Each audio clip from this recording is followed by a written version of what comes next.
এই মুহূর্তে যে খবরের দিকে নজর রাখবো, হাইকোর্টে হাই ভোল্টেজ এসআইআর বৈঠক শেষ হয়ে গিয়েছে। বিচার বিভাগীয় আধিকারিকদের প্রশ্নের ব্যাখ্যা কমিশনের কোনো দ্বন্দ্ব থেকে থাকলে ভবিষ্যতে ফের বৈঠক হতে পারে সূত্র মারফত এমনটাই জানা যাচ্ছে। বৈঠকে আর কোন কোন বিষয় নিয়ে আলোচনা হয়েছে গোটা বিষয়টি বিস্তারিতভাবে জানবো আমাদের প্রতিনিধি পীযূষ কান্তি নাগের কাছ থেকে। পীযূষ, কোন কোন বিষয়গুলো বৈঠকে আলোচনা হয়েছে কি জানতে পারছো?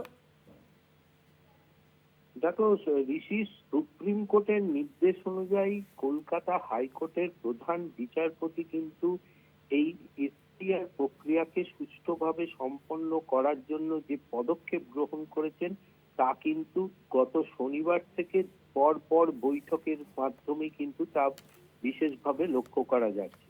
মূলত আজকে যে দুদফায় বৈঠক হয়, প্রথম বৈঠকটি ছিল বেলা 1:30 থেকে সেই 3টে পর্যন্ত সেই বৈঠক হয়। সেই বৈঠকে মূলত যে জুডিশিয়াল অফিসারদের পক্ষ থেকে বেশ কিছু আইনগত বিষয় কিন্তু ক্লারিফিকেশন চাওয়া হয় এবং পাশাপাশি কাল যে পোর্টাল করেছে যে কমিশনের পক্ষ থেকে, সেই পোর্টালে জুডিশিয়াল অফিসাররা কিভাবে কাজ করবেন, কিভাবে স্ক্রুটিনি করবেন, কিভাবে নথিপত্রকে যাচাই করবেন, পাশাপাশি সেই নথিকে যেগুলোকে অ্যাপ্রুভাল হবে কিভাবে অ্যাপ্রুভাল দেবেন, বা সেগুলো যদি রিজেক্ট হয় কিভাবে সেইগুলোকে রিজেক্ট করবেন, বা তা কেন রিজেক্ট হলো সেই ক্লজ গুলো কিভাবে তারা ওই পোর্টালে আপলোড করবেন তা কিন্তু বিস্তারিতভাবে দেখানো হয়। ওই বৈঠকে যেমন ছিলেন প্রধান বিচারপতি সুজয় পাল, ছিলেন বিচারপতি তপব্রত চক্রবর্তী এবং বিচারপতি অরিজিৎ বন্দ্যোপাধ্যায়। তার কারণ জানো, এই কেন্দ্রীয় ভাবে দুজনের বিচারপতির একটি কমিটি গঠন করে দিয়েছেন কলকাতা হাইকোর্ট, এবং তার সাথে হাইকোর্টের রেজিস্ট্রাররা যেমন ছিলেন রাজ্যের মুখ্য সচিব এবং জুডিশিয়াল অফিসার এবং জাতীয় নির্বাচন কমিশনের প্রতিনিধিরা। সেই বৈঠকের পর বিকেল 5টায় যে ফের বৈঠকে এই বিষয়গুলি ছাড়াও কিন্তু প্রশাসনিকভাবে আইন শৃঙ্খলা পরিস্থিতি সবকিছু নিয়েই কিন্তু আলোচনা হয়। তার কারণ সেখানে ডিজি এবং কলকাতা পুলিশ কমিশনার উপস্থিত ছিলেন, রাজ্যের স্বরাষ্ট্র সচিব এবং মুখ্য সচিবও উপস্থিত ছিলেন। এই আইন শৃঙ্খলার বিষয়টি ছাড়াও যে সমস্ত প্রশ্ন জুডিশিয়াল অফিসারদের মধ্যে থেকে তোলা হয়েছিল তার বিস্তারিত ব্যাখ্যা দিয়েছেন কমিশনার, জাতীয় নির্বাচন কমিশনার।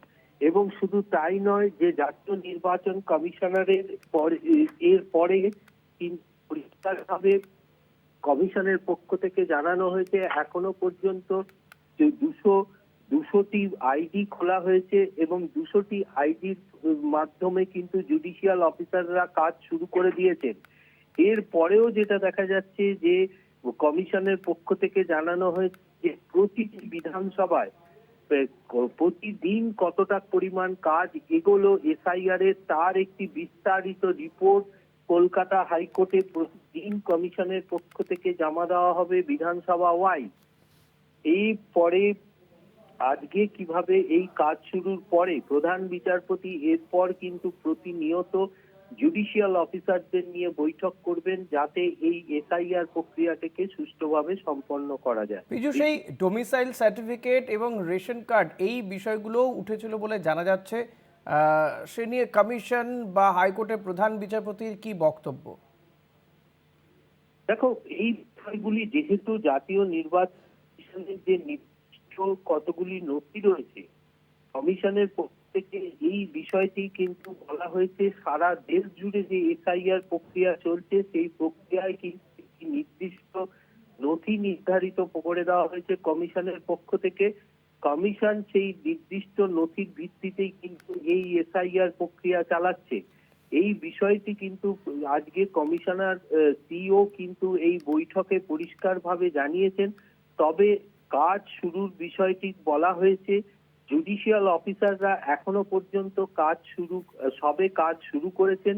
যদি দেখা যায় যে এই ধরনের কোনো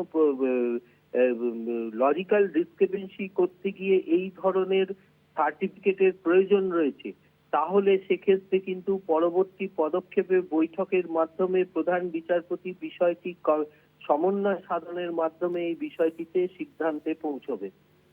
পীযূষ, এক্ষেত্রে এই এই, বিচার বিভাগীয় আধিকারিকরা কবে থেকে কাজ শুরু করছেন তাদের?